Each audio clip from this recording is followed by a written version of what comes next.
Hello friends, welcome to শুক্লার পাঁচমিশালি। আমার এই রান্নাঘরে আপনাদের সকলকে স্বাগত। বন্ধুরা, আজ আমি আপনাদের কাছে মানকচু বা শোলা কচুর একটি রেসিপি শেয়ার করব। এই মানকচু বা শোলা কচু রান্না করে গরম গরম ভাতের সাথে বা রুটির সাথে খেতে কিন্তু ভীষণ ভালো লাগে। যে সকল বন্ধুরা রোজ আমার রেসিপিগুলো দেখছেন, আপনাদেরকে অসংখ্য ধন্যবাদ, অনেক ভালোবাসা।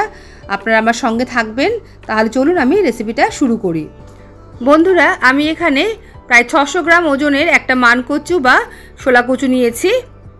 এবার এই কচুটাকে আমি ভালো করে ছুলে কেটে নেব। আর এখানে কিন্তু আমি সম্পূর্ণ মানকচুটা আজকে রান্না করব না, অর্ধেকটা আমি রেখে দেব আর অর্ধেকটা কিন্তু আমি কেটে নেব। দেখুন, আমি এখানে ছোটো ছোটো টুকরো করে কেটে নিয়েছি এইভাবে, আর ভালো করে কিন্তু আমি ধুয়ে নিয়েছি। আর এদিকে আমি অর্ধেকটা রেখে দিয়েছি, এটা আমি পরে বাটা করে খাবো সেই জন্য কিন্তু রেখে দিয়েছি।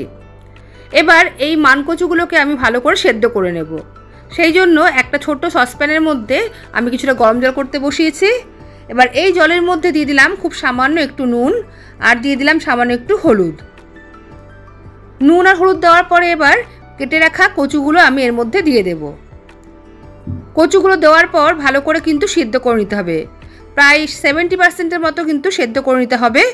খেয়াল রাখতে হবে কচুগুলোকে যেন সম্পূর্ণ গলে না যায়, না হলে যখন রান্না হবে তখন কিন্তু সম্পূর্ণ মাখা মাখা হয়ে যাবে আর খেতেও ভালো লাগবে না। এদিকে একটা মশলা বানিয়ে নেব, সেই জন্য আমি মিক্সিং জারের মধ্যে একটা মিডিয়াম সাইজের টমেটো দিয়ে দিলাম। দিয়ে দিচ্ছি 6 কোয়া রসুন। এবার দিয়ে দেব 4টে কাঁচা লঙ্কা। এই লঙ্কাগুলোকে আমি একটুখানি ভেঙে দিচ্ছি।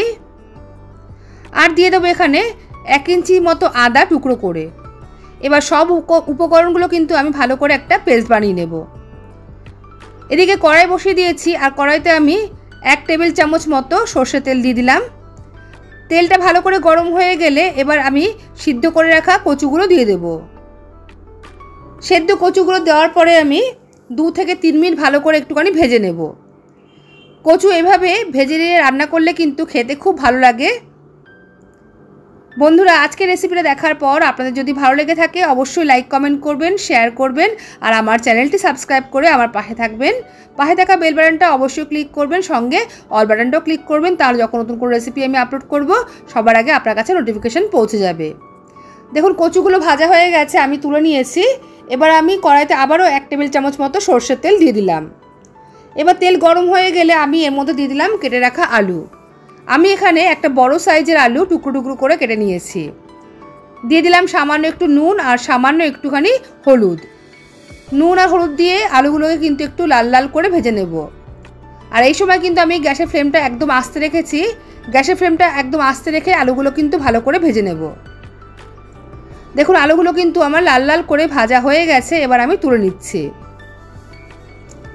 তুলে নেওয়া হয়ে গেলে এবার আমি ওই তেলের মধ্যে দিয়ে দেব কিছুটা পরিমাণে চিংড়ি মাছ।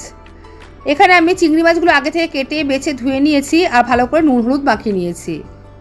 এই সময় গ্যাসের ফ্লেমটা জোরে দিয়ে চিংড়ি মাছগুলো আমি কয়েক সেকেন্ড ভালো করে নাড়াচাড়া করে নেব। এখানে চিংড়ি মাছটা কিন্তু একদমই অপশনাল। আপনারা যদি নিরামিষ রান্না করতে চান তাহলে কিন্তু চিংড়ি মাছটা বাদ দিয়ে দেবেন, আর যেভাবে আমি রান্নাটা করলাম সেভাবেই করে নিতে পারেন, কোনো রকম অসুবিধা হবে না। সব চিংড়ি মাছগুলো আমি তুলে নিয়েছি। তুলে নেওয়ার পর আমি কড়াইতে কিন্তু আবারও 1 টেবিল চামচ সর্ষের তেল ব্যবহার করছি। আর এই রান্নাটা কিন্তু সর্ষের তেলে করলেই বেশি ভালো হবে। এবার দিয়ে দিলাম আমি 1/4 টিস্পুন মতো সাদা জিরে ফোড়ন। দিয়ে দিলাম একটা শুকনো লঙ্কা, আর দিয়ে দিলাম একটা টুকরো করে রাখা তেজপাতা। কয়েক সেকেন্ড একটুখানি নাড়াচাড়া করে নিলাম। কয়েক সেকেন্ড পর আমি এর মধ্যে দিয়ে দেবো একটা মিডিয়াম সাইজের পেঁয়াজ কুচি। পেঁয়াজ কুচি দিয়ে 2 মিনিট মতো একটু নাড়াচাড়া করে নেব। পেঁয়াজটা যখন একটু নরম হয়ে আসবে তখন আমি এর মধ্যে দিয়ে দেব আগে থেকে তৈরি করে রাখা মশলার পেস্ট। আমি এখানে টমেটো, আদা, রসুন আর কাঁচা লঙ্কা পেস্ট যে করে রেখেছিলাম সেটাই কিন্তু এবার আমি দিয়ে দিচ্ছি। সম্পূর্ণ পেস্টটাই আমি এখানে দিয়ে দেব। পেস্টটা দেওয়ার পর আমি 1 মিনিট মতো প্রথমে ভালো করে কষিয়ে নেব।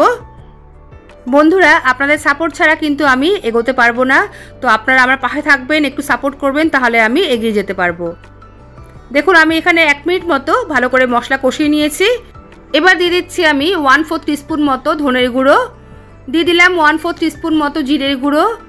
দিয়ে দেব হলুদ, আর দিয়ে দেব এখানে 1/2 টিস্পুন মতো ঝাল লঙ্কার গুঁড়ো আর 1/2 টিস্পুন মতো কাশ্মীরি লাল লঙ্কার গুঁড়ো। সব মশলার গুঁড়ো দিয়ে আমি একটুখানি কয়েক সেকেন্ড নাড়াচাড়া করে নিচ্ছি। প্রথমে কয়েক সেকেন্ড নাড়াচাড়া করে নেওয়ার পর আমি এখানে দিয়ে দেবো এবার সামান্য জল। এখানে আমি মিক্সিং জারটা ধুয়ে একটু জল দিয়ে দিলাম। জল দেওয়ার পর আমি এবার 2 মিনিট মতো ভালো করে মশলাটা কষিয়ে নেব। আর এই সময় কিন্তু আমি গ্যাসের ফ্লেমটা একদম কম করে রেখেছি। মশলা খুব ভালো করে কষানো হয়ে গেছে, তেল ছাড়তেও শুরু করেছে। এবার আমি দিয়ে দেব আগে থেকে ভেজে রাখা আলু আর কচু। ভেজে রাখা আলু আর কচু দিয়ে এই মশলার সাথে আমি 2 মিনিট মতো ভালো করে আবারও কষিয়ে নেব।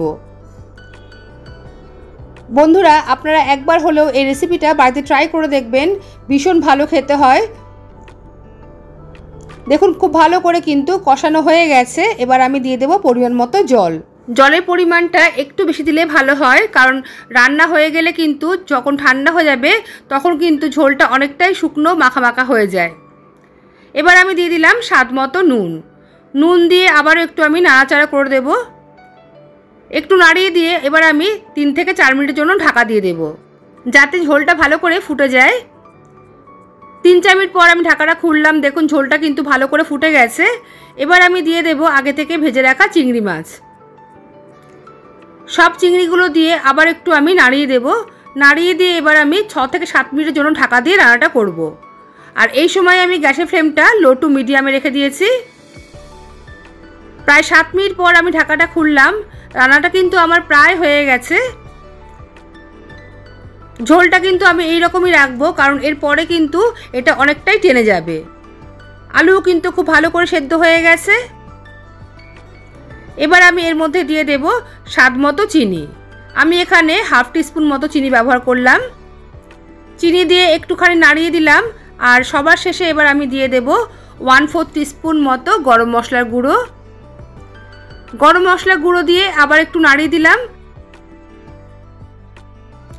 এবার সব শেষে দিয়ে দেব একটু ধনেপাতা কুচি। ধনেপাতা কুচি দিয়ে আমি কয়েক সেকেন্ড একটুখানি নাড়াচাড়া করে নেব। তারপর আমি গ্যাসের ফ্লেমটা অফ করে দিয়ে ঢাকা দিয়ে কিছুক্ষণের জন্য রেখে দেব। তাহলে বন্ধুরা, তৈরি হয়ে গেছে মানকচু বা শোলা কচুর তরকারি চিংড়ি মাছ দিয়ে। এই রেসিপিটা রান্না করলে কিন্তু মাছ মাংস সরিয়ে সবাই কিন্তু এটা দিয়েই ভাত খাবে। খেতে কিন্তু দুর্দান্ত হয়। গরম গরম ভাতের সাথে বা গরম রুটির সাথে খেতে কিন্তু ভীষণ ভালো লাগে এই মানকচু বা শোলা কচুর তরকারি। তাহলে বন্ধুরা, আজকের এই মানকচু বা শোলা কচুর তরকারি আপনাদের কেমন লাগলো অবশ্যই কিন্তু লাইক কমেন্ট করে জানাবেন। তাহলে আজ এই পর্যন্তই। আসবো আবার অন্য কোনো রেসিপি নিয়ে। সবাই ভালো থাকবেন, সুস্থ থাকবেন। সবাইকে আজকের মতো টাটা।